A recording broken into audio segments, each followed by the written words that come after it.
Alors, Bezrat Hashem, le Zohar de Parashat Vayeshev, le Yom Chamishi, Vayavo Abaita La'asot Melachto. Yosef est venu à la maison faire son travail. Quel était le travail de Yosef en Égypte?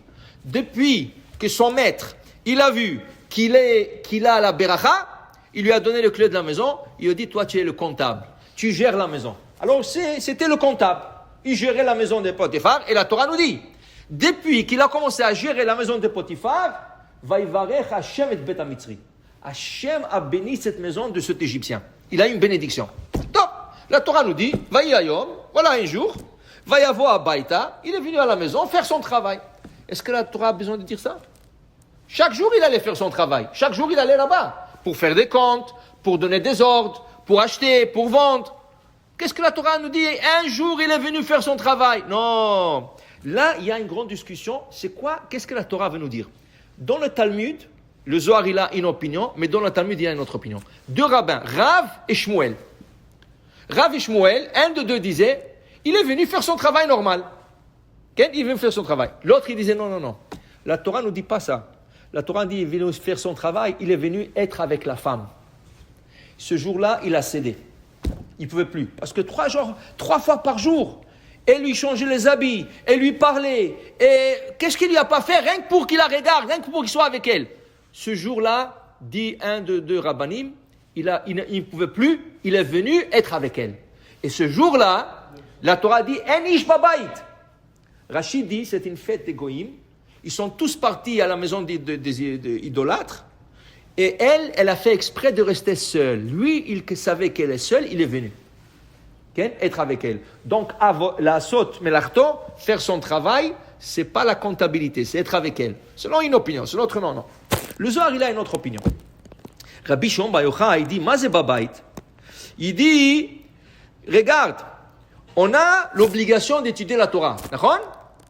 Et il dit ici, et ça c'est notre travail dans ce monde. Notre travail principal dans ce monde, c'est faire la Torah. Maintenant, il y a des gens qui doivent faire des travaux de côté. Alors, ils travaillent de côté, on donne la parnassa. Mais le travail principal, pourquoi Hachem t'envoie sur terre, c'est étudier la Torah. Dit, donc on dit de Yosef, va y avoir Abayta Lasot Melachto, il est venu faire son travail, il est venu étudier la Torah. Comme chaque jour, il étudiait là-bas. C'était son bureau là-bas. Il est parti là-bas, étudier la Torah. Mais dit le Zohar, sache une chose, une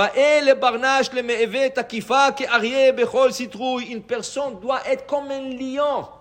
Car le Yetzer Hara, c'est la seule chose qu'il ne peut pas supporter, que tu étudies la Torah. Regardez, dans un cours de Torah, il y a des gens qui arrivent, il y a un gars qui s'installe, 2 minutes après, je m'excuse. Qu'est-ce qu'il y a? Je dois partir. J'ai reçu un texte, je dois partir. Oh. Et l'autre, qu'est-ce qu'il y a? Non, excusez-moi, je dois répondre un email, c'est important. Et l'autre, qu'est-ce qu'il y a? Ma femme m'appelle.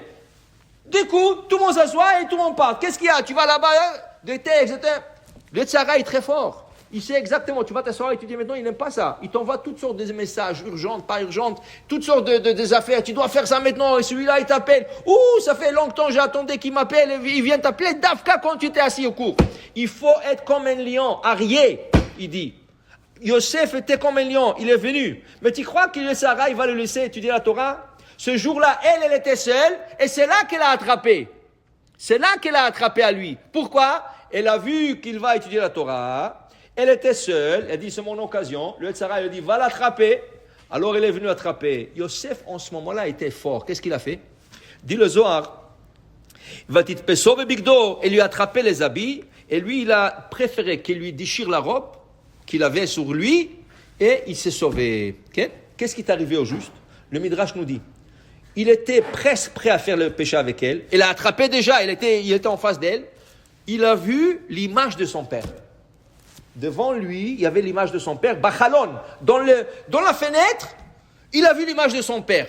Il dit, Ribono shel olam, si je fais ça, mon père va me dire, pourquoi tu as fait ça? Qu'est-ce que je vais lui répondre? Je vais devenir rouge, je vais me cacher dans la terre.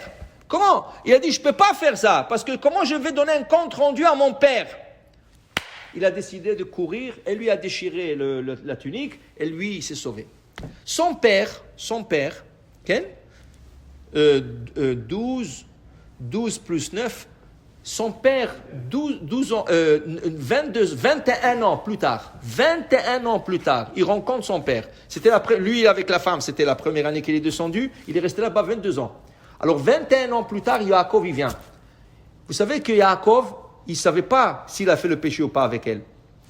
Quand il se rend compte, Yosef enlace son père, embrasse son père, et Yaakov l'embrasse pas, l'enlace pas, parce qu'il ne savait pas s'il a fait le péché. Il ne savait pas. Alors il ne voulait pas l'embrasser. Lui, il a embrassé, il a enlacé, mais lui non, Yaakov non. Okay? Après, il lui a raconté tout ça. Il lui a dit, écoute, tu t'es sauvé.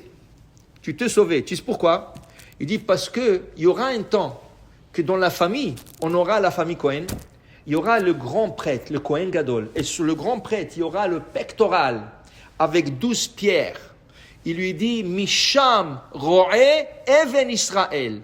Tu viens de sauver ta pierre. Si tu aurais fait le péché avec la femme, on n'aurait pas mis ta pierre là-bas.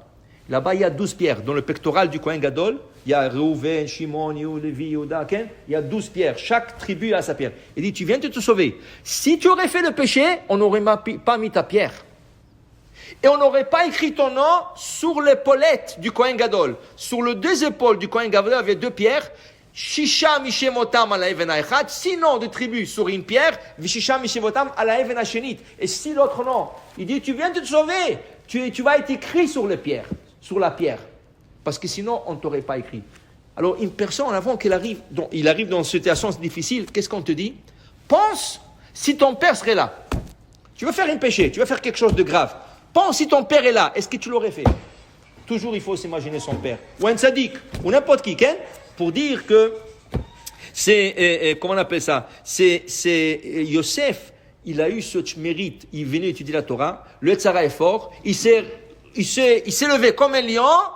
C'est grâce aussi qu'il a vu, il s'est accroché à l'image de son père, Ken, qui était un grand tzaddik aussi, et il a été sauvé là-bas. Bon, Adonai, il est en l'âme. Amen, ve amen.